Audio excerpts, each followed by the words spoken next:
Улп экспортко сатып атпайбы дегенде. Азыр болсо саясий марафонго даярданып атам. Аянтка Атамбаев эски саясатчылар келгендиги сүйлөшүлгөн эмес болчу да. Ошондо учурунда Бабанов менен Сулаймановду чакырганбыз. Мындай Шаулин деген ат өтө жакшы. Саламатсыздар, урматтуу көрүүчүлөр. Бүгүн биз Тилек Токтогазиев менен маек курабыз. Алдагы саясий окуяларга, айыл чарба багытындагы өзгөрүүлөргө Тилек Токтогазиевдин позициясын билебиз. Саламатсыз Тилек мырза. Маекке макул болуңузга рахмат чоң.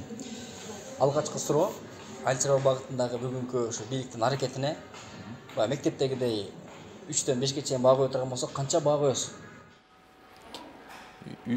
2-ден 5ке чейин болуш керек. 2-ден 5ке болсо, 3 деген мындай удовлетворительно деп коет го, ошондой баа коюп койсок болот. Анткени жалпы мындай стратегиялык жолдорду алганда биз учурунда иштеп жүргөндө президенттин жарлыгын биз жазып бергенбиз. Ошол бүт практически текстин баары биз тараптан жазылган. Бирок азыр болсо ошонун баарын ишке ашырып атканда абдан көп каталар жазалып атат.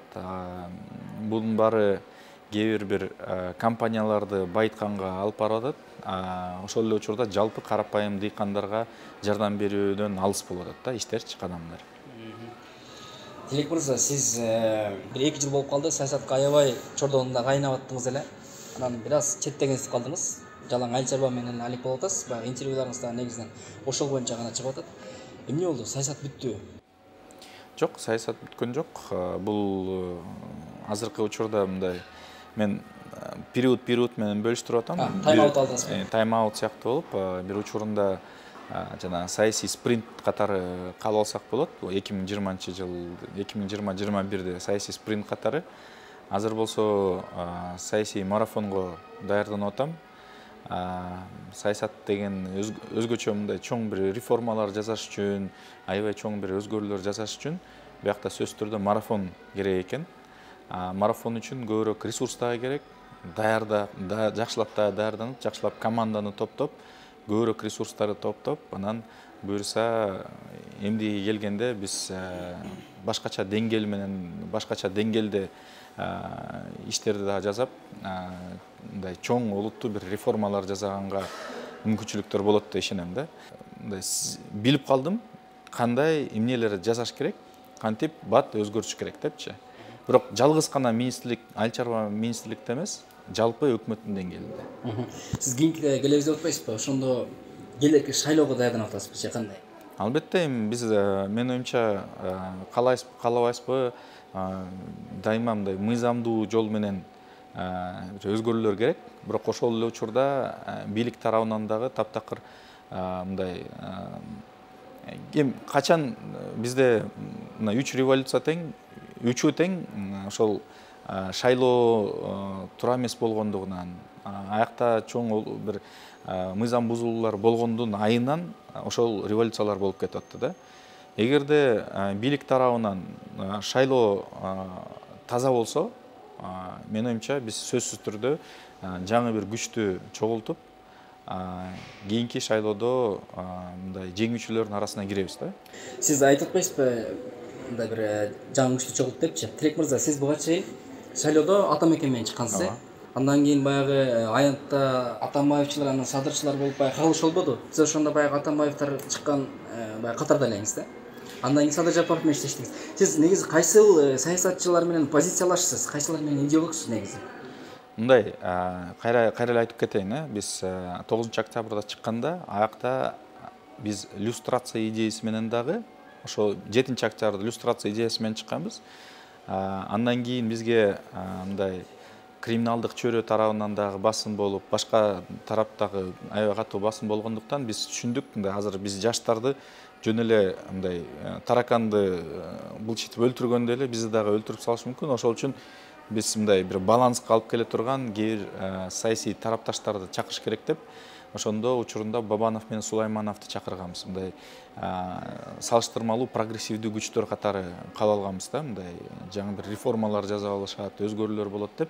Бирок аякта дагы убактылуу деп сүйлөшкөнбүз да. Бир убакытка чейин чогуу болобуз, андан кийин алар дагы люстрацияга кетиш керек дегендейчи. Алар дагы өзү тапшырып, кийинки таза мындай жаңы бир күчтөргө дагы өзүнүн ордун бошотуп бериш керек дегендей талаптар коюлган болчу.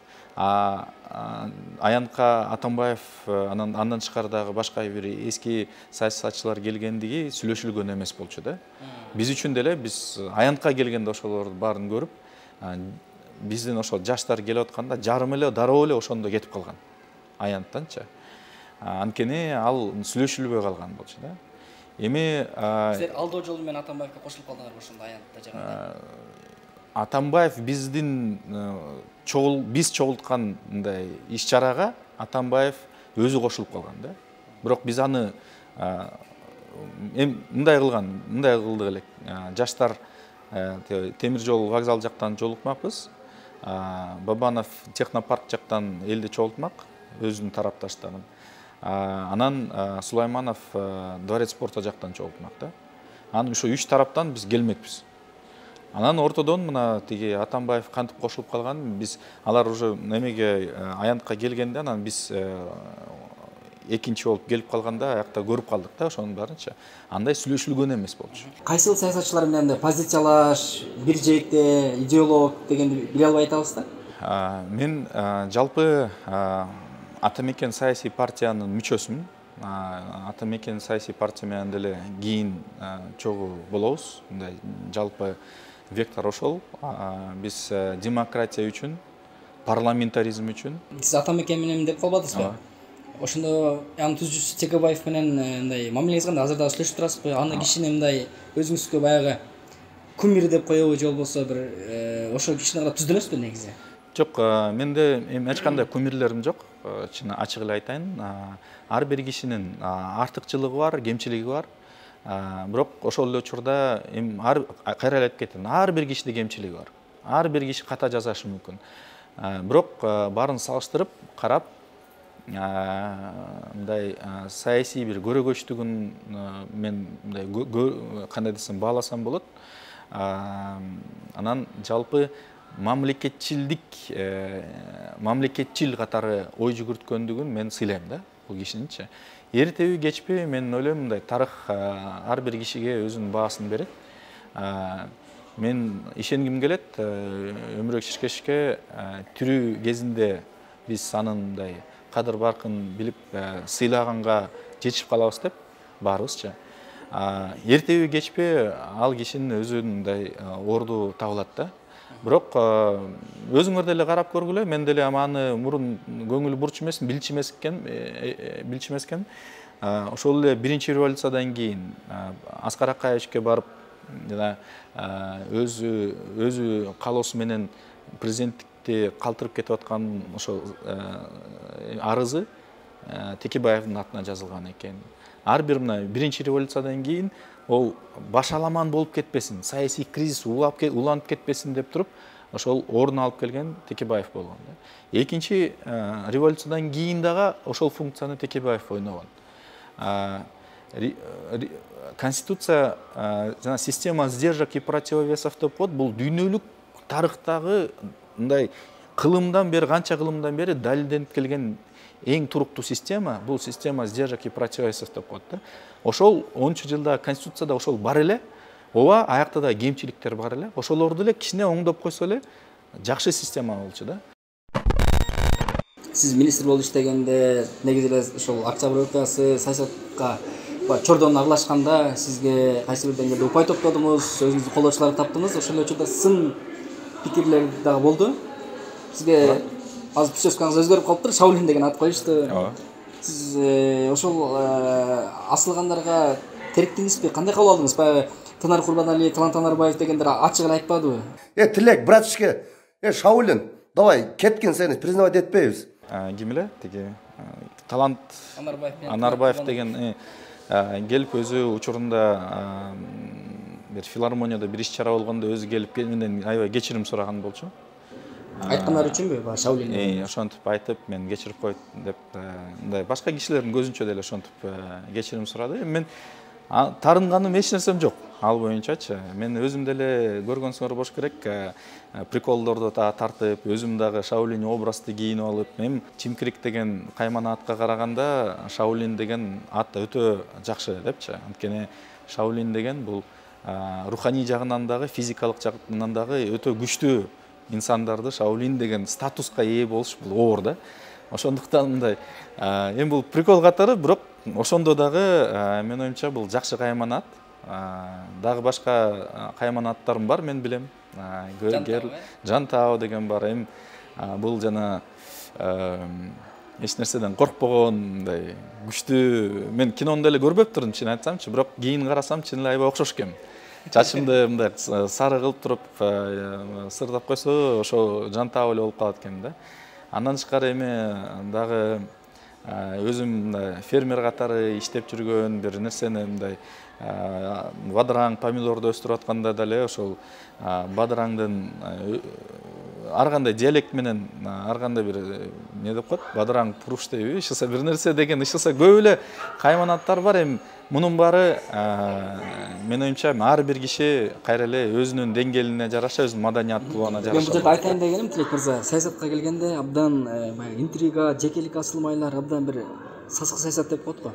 Ошондойду кабылдыгыңыз окшойт да. Сизчи саясатка келүү кандай экен, канчалык оор экен, эмне таптыңыз, эмне жоготтуңуз?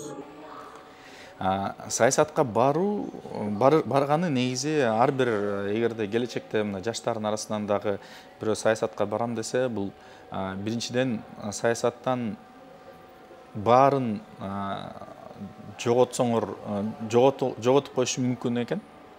Саясаттан силер мындай курмандыкка даяр болуш керек да, көп нерсени бергенге. Бирок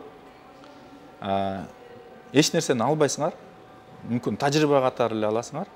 Бирок мен мисалы үчүн саясатка кеткенде өзүм ага чейин айыл чарба тармакта күнөсканаларда иштетип жүрдүм эле. Бирок мен атамды жоготкондон кийин пандемия учурунда жалпы саясий бул мамлекеттүү эч нерсе кыла албай калган, эсиңерде бар болуш керек. Биз кислородный станциялар коюп жүргөндө мен ошондо түшүндүм да, бир нерсени өзгөртүш керек экен бул мамлекетте. Четте туруп эле эч нерсе өзгөртө албайт экенсиң деп туруп, кетип атканда мен өзүмдүн партнерлорума айттым эле, бизнестегичи, мен кетип атам дегенде, бул чечим мен үчүн. Ачык эле айтып коеюн, жата өзүмдүн бизнесимден мен $300,000 ашык мындай минуска кеттим десем болот да. Анткени өзүмдүн үлүшүмдү бизнесимдегини жөн эле мындай бекер эле берип салдым. Тилек мырза, рахмат, чоң атайын убакыт бөлүп бизге маек бергениңизге. Урматтуу көрүүчүлөр, кайрадан көрүшкөнчө саламатта калыңыздар.